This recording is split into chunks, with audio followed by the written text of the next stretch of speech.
Imagine dropping $100 on a gift card for a friend, only to find out the balance is completely empty before you even hand it over. It is incredibly frustrating, and honestly, it's a massive scam costing consumers over $200 million a year. Welcome to another explainer. Today we are walking you through exactly how to spot a hacked gift card, and most importantly, how to actually get your hard-earned money back. Okay, let's dive into this, because the scale of this problem is absolutely staggering. In 2024 alone, the FTC reported that consumers lost $212 million to gift card scams. And with a median loss of about $1,000 per victim, we aren't just talking about petty theft here. These are massive, highly organized operations. But don't worry, here is our game plan to fight back. Here is our chronological action plan. Section 1. Spotting a hacked card. Section 2. Gathering your essential evidence. Section 3. Who to contact first. Section 4. Negotiating a successful refund. Section 5. Exploring your legal avenues. And Section 6. How to prevent future hacks. Let's start with Section 1, Spotting a Hacked Card. How organized scammers steal your balance. So how is this actually happening? Well, card draining usually happens through two main methods run by incredibly organized retail fraud rings. The first is physical tampering. Scammers actually take unactivated cards right off the store racks, record the numbers and pins, and sometimes they even place fake barcode stickers perfectly over the real ones before meticulously resealing the package. The second method involves digital exploits. Criminals use automated bot scripts to rapidly test sequential card numbers online. They just keep guessing until they hit an active balance, and then they drain it, sometimes before you even leave the store parking lot. Moving on to Section 2, Gathering your essential evidence. What you need before asking for a refund. Look, when you realize your card is drained, you are going to be angry. That is totally understandable. But before you pick up the phone to complain, you absolutely must build an airtight case. You have to prove you're a victim, and not just someone with buyer's remorse trying to get cash back. So do not throw away your original retail receipt. Keep the physical gift card itself.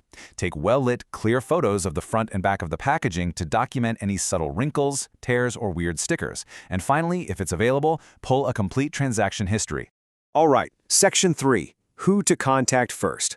Directing your claim to the right people. Your very first instinct is probably going to be marching back into the store and demanding a refund from the cashier. But listen to this quote from a retail worker on Reddit. Our computer systems will not allow us to issue refunds in these situations. Yelling at the local cashier or even the store manager is unfortunately completely useless. Their point-of-sale systems simply cannot issue refunds for third-party gift cards once they've been activated, and the managers literally cannot overwrite it. Instead, you need to follow this specific contact hierarchy. You have to bypass the retail store entirely and go straight to the corporate card issuer. For example, if it's a vanilla Visa, call their specific corporate fraud line at 833-322-6760. If it's an Amazon or Walmart card, go to their dedicated corporate support. Now, when you call, say exactly this: I am calling to report a compromised card that was drained prior to my purchase. And remember, if you used a credit card to buy the gift card in the first place, your own bank is a fantastic backup plan. Now for Section 4, Negotiating a successful refund. The magic words to use with corporate. Okay, when you finally get corporate on the phone, you are entering a negotiation with representatives who are specifically trained to deny liability. They often hide behind a really specific legal distinction: open-loop versus closed-loop cards. Open-loop cards, like a standard Visa gift card, work anywhere, but closed-loop cards are tied to a single merchant, like Starbucks or Target. And here's the absolutely crucial detail. Closed-loop retail cards are explicitly excluded from Federal Regulation E error resolution rules. That means any refund they give you is technically a courtesy, not a federal requirement. Because you lack those federal protections on closed-loop cards, you have to use a different strategy. You need to use insider legal phrases. Don't just complain that your money was stolen. You need to explicitly state, there has been a breach of contract, you sold me a defective product that was not fit for purpose because it was compromised before I bought it.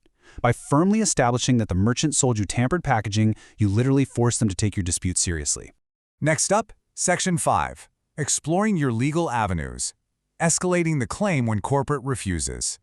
Sometimes, even if you use all the right magic words, corporate will just flat out refuse to help you.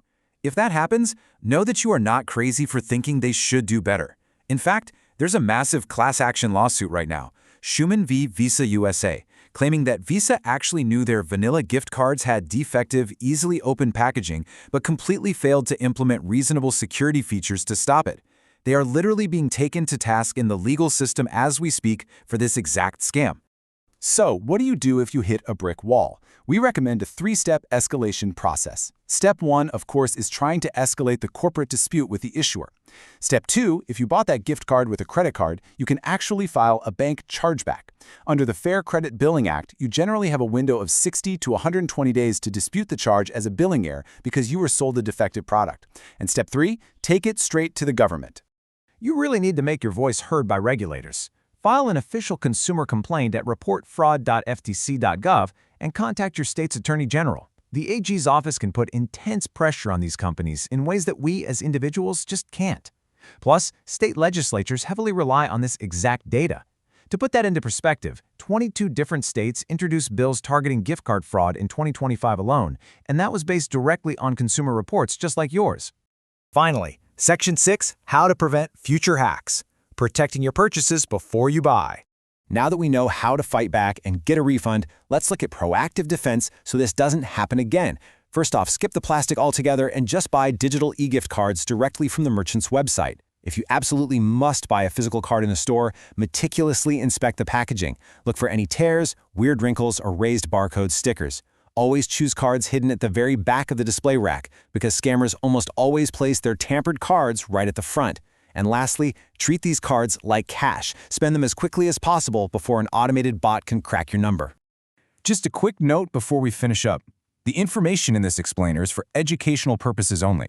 We really want to empower you with the knowledge of how these organized systems work, but please always consult a professional for your specific legal or financial situation. So, what does this all mean for you? Well, it means you have the power to fight back against these retail fraud rings. But we want to hear from you. Have you ever spotted a tampered gift card on a store rack? Or worse, have you actually fallen victim to one of these draining scams? Leave a comment down below and share your experience so others know exactly what to look out for. If you found this breakdown helpful, be sure to subscribe for more consumer protection explainers. Thanks for tuning in, and we'll catch you next time.